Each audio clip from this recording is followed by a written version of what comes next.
মনার রান্নাঘর থেকে স্বাগত জানিয়ে শুরু করছি আজকের একটা নতুন রেসিপি নিয়ে। বন্ধুরা চলে এসেছি আজকের একটা নতুন ইউনিক রেসিপি ডিমের।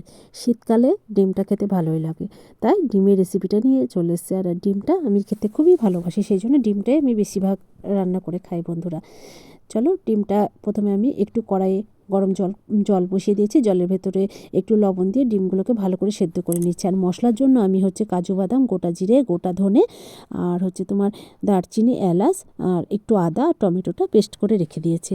তারপর ডিমগুলো আমার যে সেদ্ধ হয়ে গেছে, তখন আমি ঠান্ডা জলে ডিমগুলোকে ছাড়িয়ে নিয়েছি।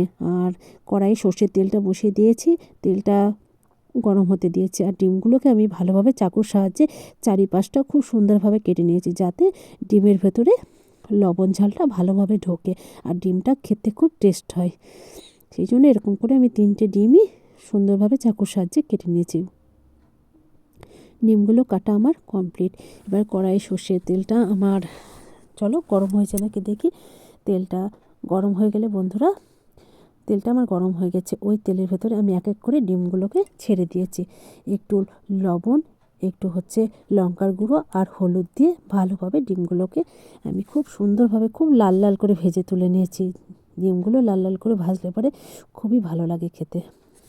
এই দেখো ডিমগুলো ভাজা আমার কমপ্লিট। এবার আমি একটা হাতার সাহায্যে ডিমগুলোকে তুলে রেখে দেব। তারপর ওই তেলের ভেতরে আমি আলুগুলোকে ডুম ডুম করে না কেটে, আমি মাছের ঝোলে যেরকম আলুগুলো দেয় ওইরকমভাবে আলুগুলোকে কেটে নিয়েছি।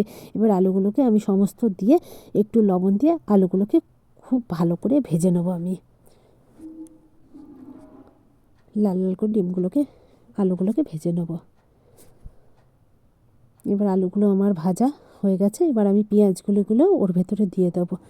দিয়ে আমি বন্ধুরা এখনই একটা বিপদ হয়ে যাচ্ছিলো, যে কড়াইটা আমার হাত থেকে উল্টে যাচ্ছিলো। তারপর যে কোনো উপায়ে কড়াইটাকে সামলে নিচ্ছি। এবার আলু আর আমার পেঁয়াজগুলি কটা ভাজা কমপ্লিট।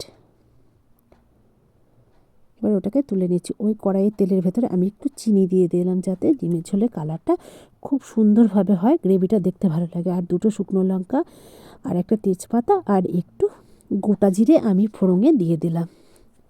তারপর আমি কিছুটা রসুন বাটা দিয়ে দিয়েছি।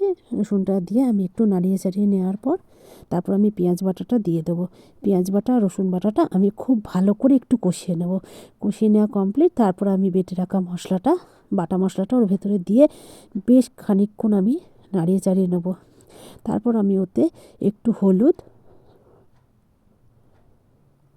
আর একটু লবণ, স্বাদ লবণ তো আগে দেওয়াও ছিল, আর একটু দিয়ে দিলাম। আর এতে লঙ্কার গুঁড়ো, এটা ঝাল লঙ্কার গুঁড়ো দিয়ে আমি মশলাটাকে খুব ভালো করে কষিয়ে নেব। যতক্ষণ অবধি মশলাটা দিয়ে তেল না ছাড়বে ততক্ষণ অবধি মশলাটাকে আমি খুব সুন্দরভাবে কষাবো। এবার আমার তেল ছেড়ে গেছে মশলা দিয়ে, মশলাটা আমার কষানো হয়ে গেছে। এবার আমি আলু, ডিম আর পেঁয়াজ কলিকটা খুব ভালোভাবে দিয়ে আরও খানিকক্ষণ আমি ওটা দিয়ে নাড়িয়ে চাড়িয়ে নেব।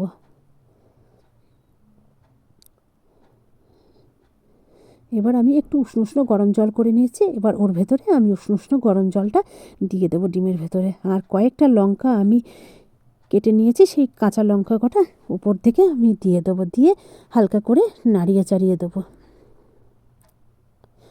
এটা আমার ফুটে কমপ্লিট হওয়ার মুখে, তখন আমি আমার বাড়িতে তৈরি করা যে গরম মশলাটা ছিল সেটা আমি দিয়ে দিলাম।